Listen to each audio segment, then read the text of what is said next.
Welcome back to Hannity, and tonight we're coming to you from Indianapolis, Indiana. Senator Ted Cruz and his running mate Carly Fiorina are with us for the hour. I want to welcome to the audience, we've got about 60 kids from Morris Hill High School. Morris Hills? All right, from high school that actually cut school today. With the permission of their teacher, which never happened to me in my entire life. Congratulations. We welcome you, young people, to the event tonight. So we continue. All right. You know, there are a couple, I pointed out, Senator, usually before these events, I come out and say hi to the crowd, as I always do. And I saw a number of really cute young people, including little Annabelle over there. And I said this election is about them. Yeah. We now have 1 in 4 American families that don't have a single person in the labor force. 95 million Americans out of the labor force, 50 million in poverty, 46 million on food stamps, and Obama will accumulate more debt than every other president before him combined. I look at those numbers, and to me, it seems almost unfixable. Well, there's no doubt that the Obama-Clinton economy, it's a train wreck. It is a disaster, and millions of people are hurting. And the single most important issue in this election is how we turn that around. I can tell you my top priority as president will be bringing back jobs and economic growth, bringing jobs back to America, bringing manufacturing jobs back to Indiana, raising wages for working men and women, expanding opportunity for young people. And you know, this election provides a clear contrast. One of the reasons why I named Carly early, right now, is to provide a clear choice for the voters of Indiana, a clear choice between a campaign that is based on yelling and screaming and cursing and insults versus a positive, optimistic, forward-looking conservative campaign based on real policy solutions. It's one thing to yell about jobs. It's another thing to know how you bring them back. And, you know, it was one of the things Ronald Reagan understood, and actually before him, John F. Kennedy understood, that the key to jobs is you cut taxes, you lift regulations on small businesses, and you see millions of new jobs. We've seen that here in Indiana with Governor Mitch Daniels, with Governor Mike Pence, but we need to bring Indiana values to the country. You know, and obviously you're pleased with Governor Pence today, and a lot has happened today for you in your campaign. But the reality is conservative governors, and I can mention Scott Walker and John Kasich and Rick Perry and Bobby Jindal and Rick Scott of Florida, they have done a great job. They've taken high deficits, turned it into surpluses, high unemployment rates. They brought hundreds of thousands of jobs to their states.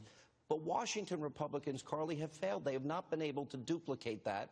Why is there this fear, this unnatural, it seems, you know, unpredictable fear or almost pathological that they're going to get blamed for a government shutdown if they stand on principle? It's called lack of courage and leadership. That's what it's called. That's what it's called. Look, you know, one of the things that I did before I voted for Ted Cruz, and I voted for him before I ever had a conversation with him on the ballot when about endorsing. Yes, I was still on the ballot when I voted for Ted Cruz. That's a thrill.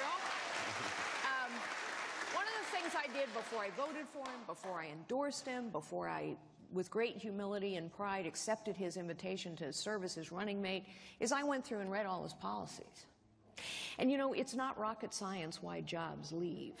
And it's not rocket science why they come back. We know what works. We know what works. You have to lower taxes. You have to compete hard for every job. You have to lift Obamacare and the EPA and this just crushing weight of regulation off the backs, in particular, of small businesses, because it is small businesses that create 2/3 of the new jobs in this country. But to do all those things that obviously work, we've seen it over and over again, to your point. To do those things that obviously work, guess what? You have to be willing to challenge the system that has been in place for so long, that says, no, no, no, we're just going to keep raising taxes, keep rolling back regulation. You know what? Ask yourselves a question. Why is the Constitution so important? Because the Constitution tells us what is going to work in this country. Let me just pick one example, is regulations. We are no longer a nation of laws. We are a nation of rules. And ask yourself, who are the rule makers? unaccountable, unelected bureaucrats, nameless, faceless bureaucrats. And that machinery has been in place in Washington, D.C. for 30-plus years, and Republicans and Democrats have not stopped it. This is a guy with the courage and the policies and the platforms and the leadership to stand in the breach and say, enough, we're rolling it back. Let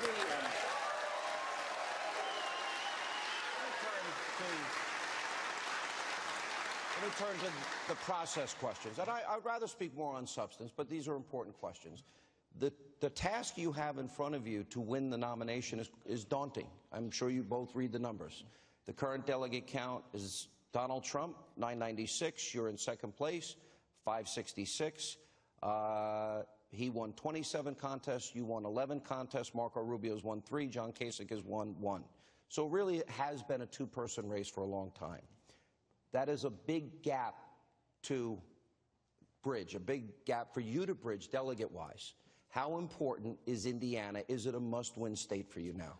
Listen, Indiana is critically important. We have seen Donald has had a good week. He won his home state, and he won the adjoining states, and the media has treated that with hosannas of great astonishment. Now, of course, the preceding 3 weeks, we had won 5 states in a row. We had won starting with Utah, then North Dakota, then Wisconsin, then Colorado and Wyoming. You know, in those 5 states, 1.3 million people voted in those 5 states, and we won landslide after landslide after landslide. So, listen, it's fine that Donald did well in the Northeast, in the Acela corridor, where he did well there, but we're back in the heartland. And, you know, one of the real differences, both Donald Trump and Hillary Clinton view Indiana as flyover territory. This is not a place they would ever go. In their view, America is New York City and Washington, D.C., and it is the elites and the rich and the powerful. I think the values of Indiana are the values of America, and it gives me great comfort that this primary is going to be decided by the Midwestern common sense of the Hoosier state. And I don't think they're interested in some bully who yells and screams and doesn't have any real policy solutions. And let me do a follow-up. Yeah. For Donald Trump to get to 1237, yeah. For you now to get the nomination, you're going to need a second ballot in a contested convention. You both know that. You understand the rules. Sure. You're fighting hard. This is the process. Everybody knew the process going in. 243 is Donald Trump's number to get to 1237. So my question is, and I think a lot of people don't understand it. Do you all understand how this works? Yeah. All right, but there probably is some people here that don't. But for those that don't, explain what the rules are, how the process goes, so people that don't know understand. And let me note one thing, that the numbers that are being reported by some of the media outlets This is the AP, I'm sorry. Okay, and yeah. The AP's numbers are bogus. Yeah. Because what they've done is they've given all of the unbound delegates to Pennsylvania to Donald Trump. Those delegates are not his. That's just reporters who want to run up his total. If you actually look at the bound delegates, Donald has about 50 fewer than what you... They're unbound on your side, too. They're unbound, so the media doesn't get to assume that every unbound delegate is naturally... But here's the simple reality. I believe nobody is going to get to 1237. Donald Trump is not going to get to 1237. Nobody is. Before Cleveland. So what's going to happen is simple. We're going to go into Cleveland. I'm going to have a ton of delegates.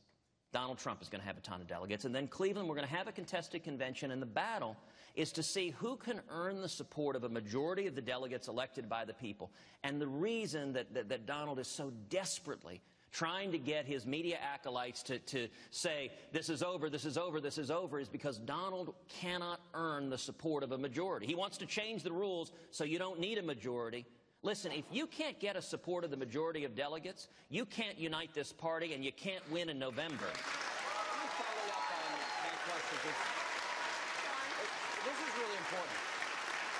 Can I use a really simple analogy? Let me just use a really simple analogy, because last night was the NFL draft pick, right? And the Indianapolis Colts did pretty well. And here, you know, in football, the 30-yard line ain't a touchdown. The 20-yard line ain't a a touchdown. The 5-yard line ain't a touchdown. 1,237 delegates is what it takes to get a touchdown. And this guy's going to get it. You know, I was thinking about this coming in, because I remember early on in the process, you, for example, and Donald Trump, you guys got along. If you go to social media today, it is Cruz people hate Trump people hate Cruz people. And well, there you go. I'm saying you got to read social media. I'm reading it every day. But here's my point. Carly Fiorina was kind of tough on Ted Cruz, and you guys are here united today. So the bigger, broader question is, there's going to be one nominee. It's either going to be you or it's going to be Donald Trump. Yeah. I believe if the party is divided, it cannot win and defeat Hillary Clinton. Do you think, for example, you were pretty tough on him. You were pretty tough on everybody, Carly. Do you think at the end of the day, in spite of differences and a hard-run campaign on all sides, that the Republican Party unites on this mission, never Hillary, and how does that happen? It'll happen if he's our nominee. It'll happen if he's our nominee. And that's an important distinction. Listen, Sean, you are absolutely right. We have got to unify the party. If we don't unify the party, we lose.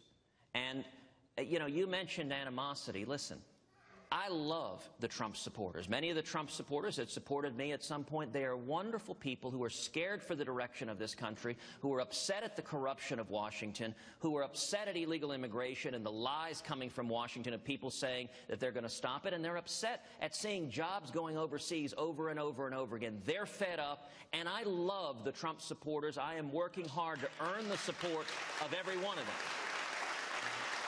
And I also think the Trump supporters, they're being lied to right now. Donald Trump is playing a confidence game. It's like three-card monte. He is pretending. Listen, this is John Boehner, John Boehner's golfing and texting buddy. This is someone who contributed 7 times to Hillary Clinton, including twice to her presidential campaign. Now, can you imagine, Sean, ever being so fevered that you wake up one morning and say, I need to write a check to Hillary Clinton's presidential campaign? Donald Trump has done that twice. And listen, one of the keys of uniting the party, listen, Donald is relentlessly personal and nasty and negative, and all he knows how to do is curse and insult. I don't respond in kind. You haven't heard me insulting him personally. I'll talk about policy differences. He thinks Planned Parenthood is wonderful. He agrees with Hillary Clinton on that. I intend to instruct the Department of Justice to open an investigation into Planned Parenthood. Now that's a policy difference, but it's not. I have one more question on unity when we get back, and then we're going to turn it over to this great audience. We have more with 2016 presidential candidate, Texas Senator Ted Cruz, his running mate, Carly Fiorina, members of the audience. They're coming up as well. Hannity on the Road continues.